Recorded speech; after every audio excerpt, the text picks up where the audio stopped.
బయటే ఉన్నాం. ఏంటంటే బెదిరింపులు ఏంటంటే ఇంటి దగ్గర ఉంటే డోర్లు బద్దలు కొట్టేయడం, మమ్మల్ని గోళ్ళ మీద దూకించడం ఇవన్నీ చేస్తున్నారండి. మొన్న ముందు ఒకసారి అలా జరిగింది. జరిగిన తర్వాత మేడం గారి దగ్గర మేము మీటింగ్ అని రావడం జరిగింది. జరిగిన తర్వాత 2 రోజులు లాక్ అయిపోయి మేడం గారి దగ్గర ఉండిపోయాం. అంతేగాని మేడం గారు మమ్మల్ని బంధించలేదు. మా వల్ల అనవసరమైన కేసుల్లో అన్నిట్లో ఉండడం జరిగింది. ఎందుకంటే అండి మేము బయటికి వెళ్తున్నాం. ఇక బయటికి వెళ్ళాను. నేను మేడం గారి ఇంటి దగ్గర మీటింగ్ జరిగిందండి. మీటింగ్ జరిగిన తర్వాత నేను బయటికి వెళ్ళాను. బయటికి వెళ్ళిన తర్వాత ఒక 8:30 అవుతుందండి. వచ్చారు. మామూలుగా మాట్లాడతానని అన్నారు. మాట్లాడతానని తీసుకొని వెళ్ళిపోయారు.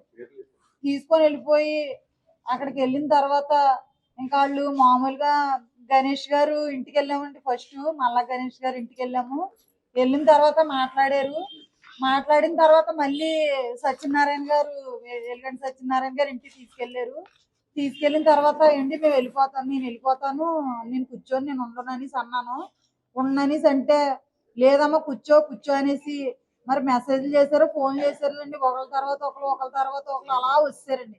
వెంకటేష్ గారు, శ్రీనిరాజు గారు, ఇంకా మిగతా వాళ్ళ పేర్లు కొంతమంది పేర్లు నాకు ఐడియా లేవండి. అర్థ వచ్చారు. వచ్చిన తర్వాత నాకు ఇలాగమ్మా మీ పాపకు జాబ్ ఎంతము ఇలా అంటే సార్ నాకంటూ కృతజ్ఞత అన్నది ఒకటి ఉంది. గతంలో అయితే అండి నాకు ఏ బలం లేదు. నేను గతంలో మా పాపకి మ్యారేజ్ చేసి కొంచెం అప్పుల్లో ఉండిపోయి నేను మందు తాగేయడం జరిగిందండి. జరిగిన తర్వాత నాకు ఇంట్లో వాళ్ళు కానీ ఎవరు కానీ పట్టించుకోలేదండి. అలా స్టెచ్ల మీద వేసి వదిలేశారు. వదిలేసిన తర్వాత అందరూ కూడా నేను చనిపోయానని వదిలేసి వెళ్ళిపోయారు. వెళ్ళిపోయిన తర్వాత బాలు సారు, దాడిశెట్టి రాజా సారు మా గురించి చాలా బాధపడి డాక్టర్ గారి దగ్గరికి వచ్చి మా పిల్లని మేము ఎంత డబ్బు అయినా ఖర్చు పెడతాం, మా పిల్ల అనుకొని మా ఇంట్లో పిల్ల అనుకొని మీరు బాగు చేయండి, ఎంత డబ్బు అయినా మేము ఖర్చు పెడతాం, అమ్మాయి మాకు బతకాలి అనేసి అన్నారండి. ఎందుకంటే పార్టీలో జాయిన్ అయ్యేప్పటికి ఒక 6 నెలలు సంవత్సరం కూడా అవదండి. నేను వాళ్ళకి ఏం చేసిందే లేదు. అలాంటిది నా ప్రాణం కాపాడారు వాళ్ళు. అలాంటి కృతజ్ఞత వాళ్ళకి నేనంటే ప్రార్థనండి. ఏం చేసిన వాళ్ళు రుణం తీర్చుకోలేను నేను. నా ప్రాణం ఇవ్వడం తప్ప వీళ్ళు నన్ను ఎన్ని విధాలుగా బాధ పెడుతున్నారంటే ఇక్కడ ఏదో మాటలు చెప్పుకుంటున్నానండి. నేను మాటల ద్వారాగే చెప్పుకోగలను. నేను ఏమి ఇవ్వలేను వాళ్ళకి. వాళ్ళ రుణం తీర్చలేను. ఎందుకంటే నేను ఇలా మాట్లాడతానంటే వాళ్ళ వల్లే. తర్వాత పాపకు కూడా నాకు ఎవరో చూడరండి ఇంట్లో. పాపకు కూడా చదివించడం అంటే జరిగిందండి.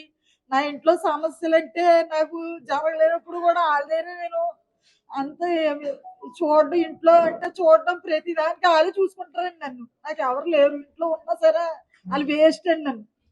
నన్ను దగ్గరుండి పట్టించిన వాళ్ళే నా సొంత వాళ్ళండి. రాత్రి అయితే నాకు చాలా దారుణమైన పరిస్థితి.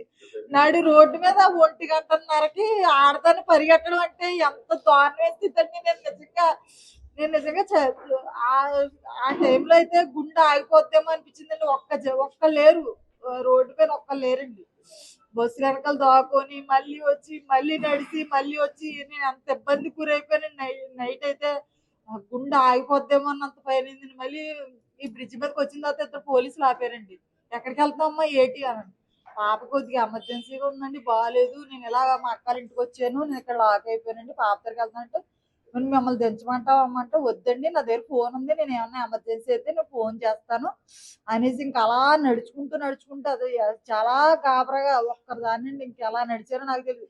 నైట్ అంతా అలా వస్తా ఉంటే అన్నయ్య వాళ్ళకి ఫోన్ చేశానండి. అన్నయ్య వాళ్ళకి ఫోన్ చేస్తే ఉన్నాను. ఒక దగ్గర అయితే ఉన్నాను, సేఫ్గా ఉన్నాను. కానండి తెల్లవారులు అయితే నా కళ్ళ నీళ్ళు అలా వస్తూనే ఉన్నాయండి. అసలు నిద్ర పట్టలేదు. నేను ఏం తప్పు చేశాను, నేను ఏం చేశాను, నాకు ప్రాణభిక్ష పెట్టారు, వాళ్ళ వెనకాల మంచి చేశారు, మంచికి నిలబడడం తప్ప, మంచికి గెలిపించుకోవడం నాకు తప్ప, నేను ఏం చేశాను అంటే నేను డబ్బుకి అమ్ముడుకోలేదు. డబ్బుకి అమ్ముడు పేదదాన్నే. ఈ రోజు పరవన్నం పెడతారు, నేను గింజనం తింటాను, నాకు వద్దు డబ్బు. ఈ రోజు కృతజ్ఞత లేకపోతే ఎంత డబ్బు ఇచ్చినా వేస్ట్ అండి. వాళ్ళ మొఖాన్ని నిజంగా వాళ్ళ మొఖాన్ని కొట్టమని ఇసిరి వచ్చాను నేను. నాకు అవసరం లేదు వాళ్ళు ఇచ్చిన డబ్బు. ఈ రోజు 2 రోజులు నేను పరవాణం తింటాను, దాని బదులు గింజనం తింటాను, లేకపోతే తిండి లేకుండా సత్తాం నా పిల్లలు లేని. అంతగానో దారుణమైన పరిస్థితి. అమ్ముడుకోవడం అన్నది చాలా దారుణం అండి. తర్వాత రాజాసారు ఈ రోజు గెలకపోతే రేపు పొద్దునైనా రాజాసారు మంచి స్థాయిలో ఉంటారండి. మాకైతే మట్టికి చాలా ఇదిగా చూసుకుంటారని మా నమ్మకం. మేము ఇప్పుడు ఎలా ఉన్నా, ఎన్ని బాధల్లో ఉన్నా తర్వాత మాత్రం మేము మంచి స్థితిలో ఉంటామండి. అది నా నమ్మకం. ఎందుకంటే నాకు ఇచ్చిన ప్రతి మాట కూడా రాజాసారు నాకు నెరవేర్చారు. అది నా నమ్మకం. నేను ఎప్పుడు కూడా సార్ గురించి ఆయన చచ్చిపోతాను తప్ప నేను ఏ పార్టీలోకి వెళ్ళను, ఏ పార్టీ జెండా కప్పుకోను. అదే నేను నా పార్టీలోకి వెళ్ళడం ఇష్టం లేదు. మేము ఓటింగ్ మా వైఎస్ఆర్సీపీకి వేస్తామంటే జనాలు పిలిపించడం, కర్రలతో కొట్టించడం, పరిగెట్టించడం, ఇదా మీరు చేసిన పనులు. ఎంతవరకు దిగజారిపోయారు. నాకు ఇష్టం లేదు. నాకు ఇష్టం లేనప్పుడు వదిలేయాలి కదా. నేను ఇప్పుడు ఒకటే నిర్ణయం తీసుకున్నాను. నన్ను ఇంకా ఇబ్బంది పెట్టారంటే ఎవరైతే నన్ను ఇబ్బంది పెట్టారో వాళ్ళందరి పేర్లు రాసుకొని నేను ఇంకా చనిపోవడం అంటే గ్యారంటీ. నాకేం కొత్త కాదు. నాకు ధైర్యం లేకపోలేదు. నేను సార్ గురించి చావడానికైనా సిద్ధమే. ఎందుకంటే సార్ మనిషిలా చచ్చిపోవడం బెటరు. అంతే. అదే ఆలోచించాను. సార్ చేసిన మంచికి సార్ ఇచ్చిన ప్రాణం సార్కి ఇచ్చేస్తాను. వాళ్ళు ఎవరు చేశారో ఎన్ని పేర్లు కూడా నోట్ చేసుకుంటాను. అసలు నన్ను టార్గెట్ చేయవలసిన అవసరం పెట్టండి. ఒక ఆడదాన్ని నేను. నాకేముంది చెప్పండి? నాకు ఉండడానికి ఇల్లు ఉందా, లేకపోతే ఆస్తి ఉందా, లేకపోతే మీ దగ్గర ఎందుకు సరిపోతాను నేను? నన్ను టార్గెట్ చేయడం ఎంతవరకు కరెక్ట్? అది నేను ఒక పూట ఉంటే ఒక పూట తినడానికి లేనిదాన్ని నన్ను టార్గెట్ చేయడం అవసరమా? మరిన్ని వీడియోస్ కోసం ఛానల్ ని సబ్స్క్రైబ్ చేయండి. లేటెస్ట్ అప్డేట్స్ కోసం వాట్సాప్ ఛానల్ ని ఫాలో అవ్వండి. ఆ లింక్ డిస్క్రిప్షన్ లో ఉంది.